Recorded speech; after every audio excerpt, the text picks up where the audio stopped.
नमस्कार दोस्तों। आज की इस वीडियो में हम जानेंगे परिमेय संख्याओं के बारे में।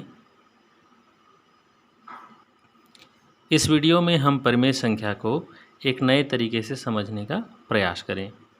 जैसा कि इसका प्रचलित जो परिभाषा है वो इस प्रकार है। परिमेय संख्याएं ऐसी संख्या होती है जिसे p/q रूप में लिखा जाता है, जहां q नॉट इक्वल टू 0। ऐसी परिभाषाएं हमने पढ़ी हैं पुस्तक में, लेकिन हम परिमेय संख्याओं को आज एक नए रूप में या नए तरीके से समझने का प्रयास करेंगे। वीडियो अंत तक देखिएगा। ऐसा मेरा विश्वास है कि आपको परिमेय संख्या अच्छे से समझ में आ जाएगा। तो चलिए शुरू करते हैं परिमेय संख्या। परिमेय संख्या जानने से पहले हम जानेंगे नेचुरल नंबर को, क्योंकि इनको जाने बिना हम परिमेय संख्या को नहीं समझ सकते। नेचुरल नंबर या प्राकृत संख्या। तो सबसे पहले हम लोग देखते हैं प्राकृत संख्या को। प्राकृत संख्याएं ऐसी संख्या होती है जिसका उपयोग गिनने के लिए किया जाता है। जैसे हम किसी वस्तु को गिनेंगे तो शुरू होगा 1 से, 1 2 3 4 5, और आप जितना आगे तक गिन सकें। तो ये होता है नेचुरल नंबर या प्राकृत संख्या, जिसकी शुरुआत 1 से होती है, क्योंकि हम किसी वस्तु को तभी गिन सकते हैं जब कम से कम हमारे पास 1 हो। तो ये होता है प्राकृत संख्या। दूसरी है पूर्ण संख्या। पूर्ण संख्या प्राकृत संख्या जो है, अगर उसमें हम शून्य मिला देते हैं तब हम उस संख्या को पूर्ण संख्या कहते हैं। पूर्ण संख्या की शुरुआत होती है शून्य से। शून्य में फिर 1 2 3 4 5 जितना आप आगे बढ़ सकते हैं।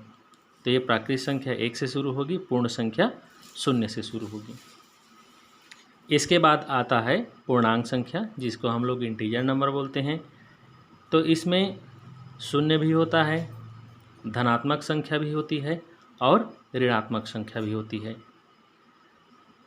प्राकृत संख्या में केवल 1 2 3 4 5 आगे तक रहेगा।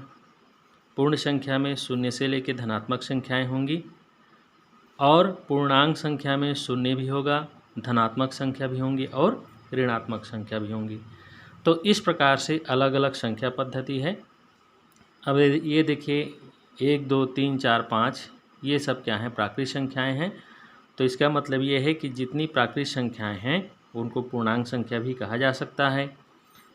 पूर्ण संख्या 0 है, ये 1 2 3 4 5 है, 1 2 3 4 5। यहाँ पर भी है 0 1 2 3 4 5।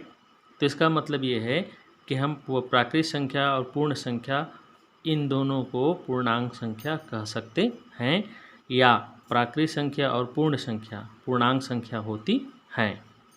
लेकिन पूर्णांक संख्या जो है वो पूर्ण और प्राकृत नहीं होती, क्योंकि इसमें माइनस वाली संख्याएं जुड़ जाती हैं, और पूर्ण संख्या में और प्राकृत संख्या में माइनस वाली संख्याएं नहीं होती हैं। तो इसको आप अच्छे से समझिए कि जितनी प्राकृत संख्याएं हो वो भी पूर्णांक संख्याएं हैं, पूर्ण संख्या है वो भी पूर्णांक संख्याएं हैं। अब हम लोग आगे पढ़ेंगे भिन्न के बारे में। अब ये हमारा जो भिन्न संख्या है, या जिसको हम लोग फ्रैक्शन नंबर बोलते हैं, वो इस प्रकार होता है। ये जो है पूर्णांक संख्याएं नहीं होती हैं। जैसे पूर्णांक संख्याएं 1 2 3 4 5 है, इस प्रकार से हम लोग इसको नहीं व्यक्त कर सकते हैं। तो जिन संख्याओं को पूर्णांक रूप से व्यक्त नहीं कर सकते उसको हम लोग भिन्न रूप में करते हैं। अब इन सभी जो समूह हैं जो हमने आगे चारों पढ़ा है, इन सब को मिलाकर परिमेय संख्या बनता है। अब परिमेय संख्या जो है, ये जो नेचुरल नंबर है या प्राकृत संख्या है वह भी परिमेय संख्या है। पूर्णांक संख्या पूर्ण संख्या वह भी प्राकृत संख्या है। पूर्णांक संख्या भी प्राकृत संख्या है, भिन्न संख्या भी प्राकृत संख्या है। कहने का मतलब है इन सभी संख्या पद्धतियों के समूह को हम लोग परिमेय संख्या कहते हैं। जैसे अगर हम 1 लिख दिए तो भी परिमेय संख्या है, 0 लिख दिए तो भी परिमेय संख्या है, 4 लिखे तो भी परिमेय संख्या है। अब यहाँ पे 1 जो है नेचुरल नंबर हो गया, ये जो 1 है वो प्राकृत संख्या हो गया, 0 जो है पूर्ण संख्या हो गया, पूर्णांक संख्या भी हो गया। उसके बाद -5 लिख देंगे तो वो भी पूर्णांक संख्या है। 1/2 लिखेंगे, 2/3 लिखेंगे। तो जितना भी हम लोग लिख रहे हैं ये सारे के सारे परिमेय संख्या कहलाते हैं। अब हम लोग परिमेय संख्या को तो हमेशा p/q रूप में लिखते हैं, मतलब p/q रूप में। तो यहाँ पर जो 1 है वह p/q रूप में नहीं है, तो हम लोग इसके लिए इसको 1/1 कर सकते हैं, 0 को 0/1 कर सकते हैं और 4 को 4/1 कर सकते हैं, -5 को -5/1 कर सकते हैं। और ये तो पहले से इसी फॉर्म में है 1/2 × 2/3।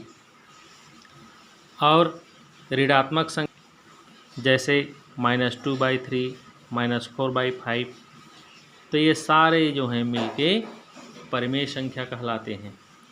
माने आप कोई भी संख्या लिखेंगे तो वह परिमेय संख्या ही होगी, चाहे प्राकृत संख्या लिखे, चाहे पूर्ण संख्या लिखे, चाहे पूर्णांक संख्या लिखे, चाहे भिन्न संख्या लिखिए, इन सभी के समूह को परिमेय संख्या कहा जाता है।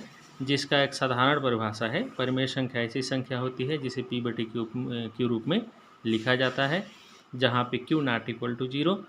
अब यहाँ पे q को 0 के बराबर क्यों नहीं होना चाहिए? तो जैसे 5 है और उसके नीचे में 0 है, तो अगर 5 के नीचे में 0 है या किसी भी संख्या के नीचे में अगर 0 होता है तो उसको हम लोग अपरिभाषित बोलते हैं।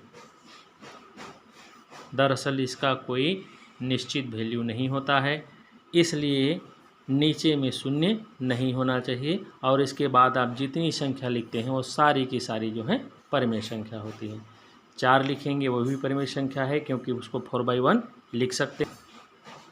-2 लिखेंगे वह भी परिमेय संख्या है क्योंकि उसको भी -2/1 लिख सकते हैं। 0 को 0/1 लिख सकते हैं। तो इस तरह से जितनी सारी संख्याएं हैं वो सारी की सारी परिमेय संख्या होती हैं, बस नीचे में 0 नहीं होना चाहिए। इस तरह से परिमेय संख्याओं को हम अच्छे तरह से समझ सकते हैं। आशा करते हैं कि हमारा यह वीडियो आपको पसंद आया होगा। इसी प्रकार के और वीडियो देखने के लिए हमारे इस चैनल को सब्सक्राइब कीजिए और अगर हमारा यह वीडियो पसंद आता है तो उसको लाइक कीजिए। धन्यवाद।